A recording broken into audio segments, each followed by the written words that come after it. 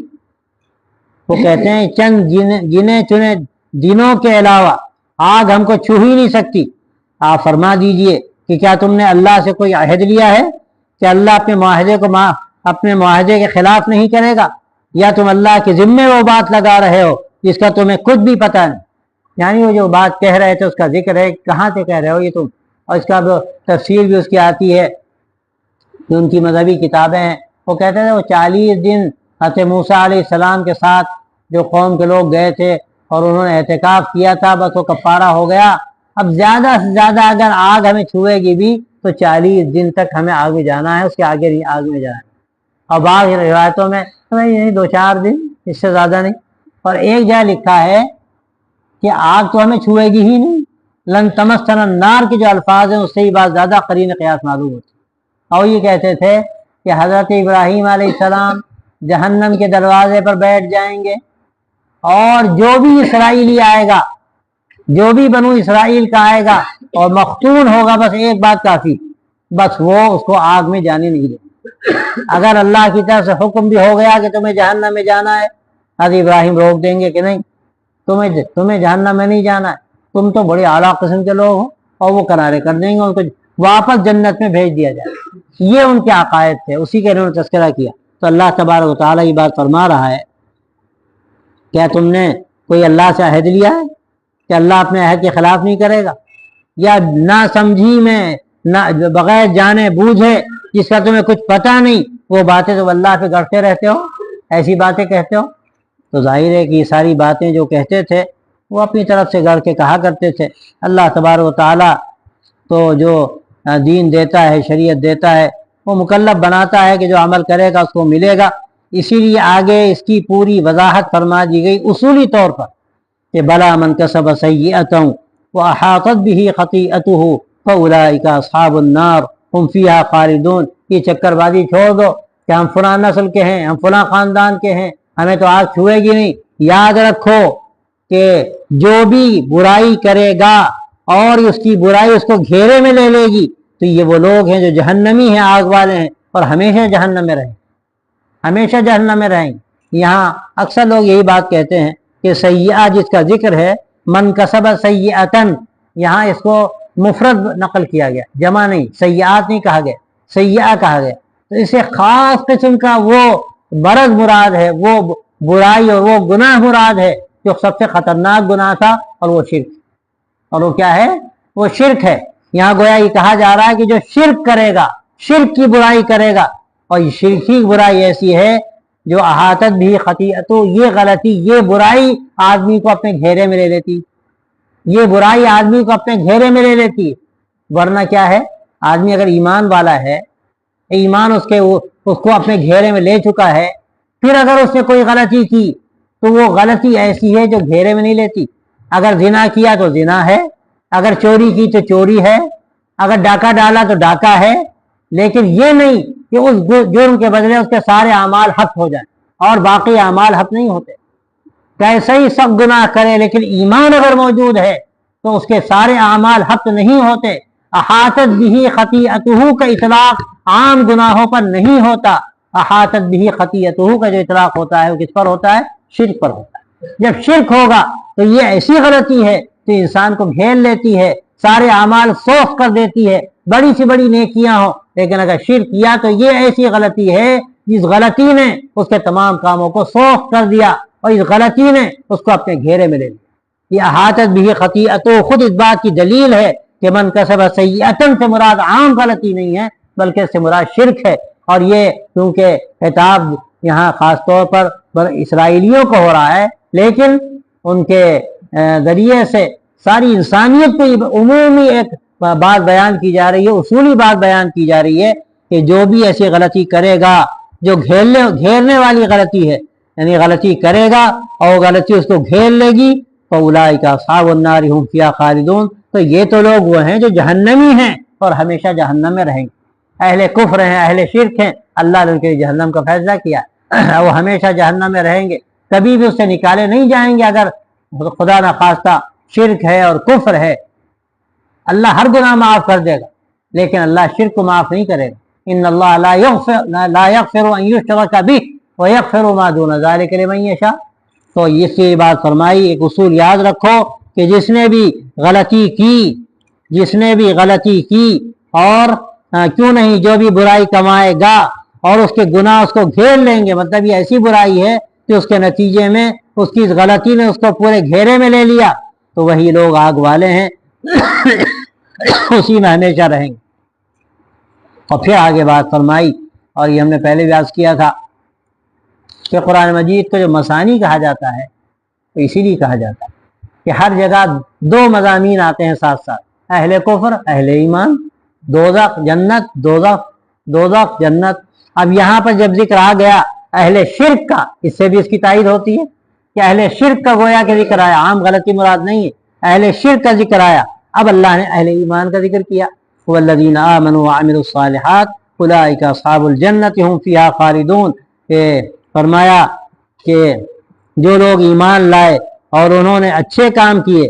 جو لوگ ایمان لائے اور انہوں نے نیک کام کیے، وہ جنت والے ہیں، اسی میں ہمیشہ رہیں گے،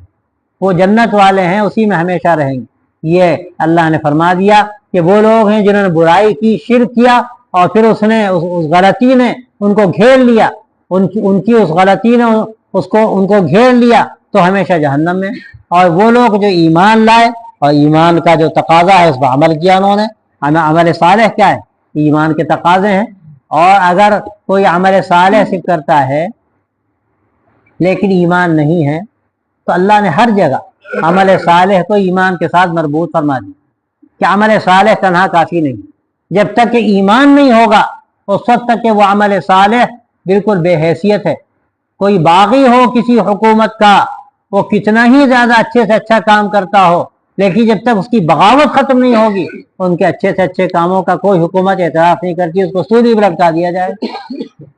اس کو سولی پہ لٹکا دیا جائے۔ اسی طرح یہاں یہ فرمایا کہ جو ایمان لائے اور پھر انہوں نے اچھے کام کیے، اولئک اصحاب الجنہ،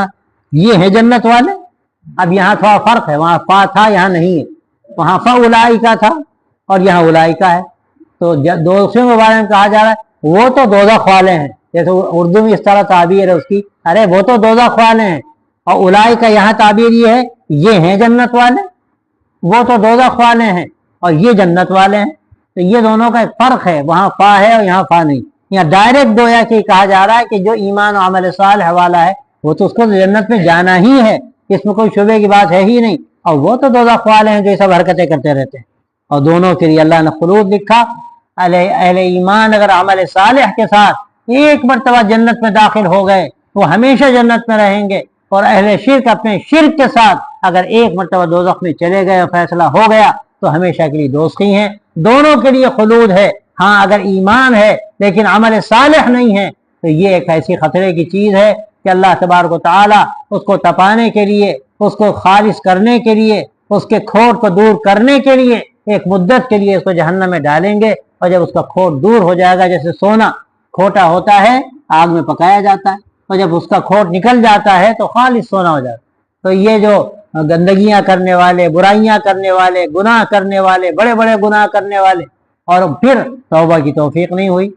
تو ایسے لوگوں کو جہنم میں ڈالا جائے گا۔ اس لیے ڈالا جائے گا تاکہ وہ کھڑے ہو جائیں۔ یہ سب کہتے ہیں وہ عذاب نہیں ہے، لیکن ظاہر ہے عذاب ہو نہ ہو، لیکن جہنم میں ڈالا جانا کسی عذاب سے کم ہے۔ دنیا کی تکلیفوں کو بھی اللہ نے عذاب کہا ہے، اور جہنم کی تکلیفیں تو ہیں ہی عذاب، لیکن جو خاص اصطلاح ہے عذاب کی، اس اعتبار سے آپ کہہ سکتے ہیں کہ عذاب نہیں ہے۔ ایمان والوں کو جہنم میں کیوں ڈالا جائے گا؟ ان کو کھڑا کرنے کے لیے، ان کو پاک کرنے کے لیے، ان کو جنت میں لے جانے کے قابل بنانے کے لیے ڈالا جائے، اور جب جنت میں جانے کے قابل ہو جائیں گے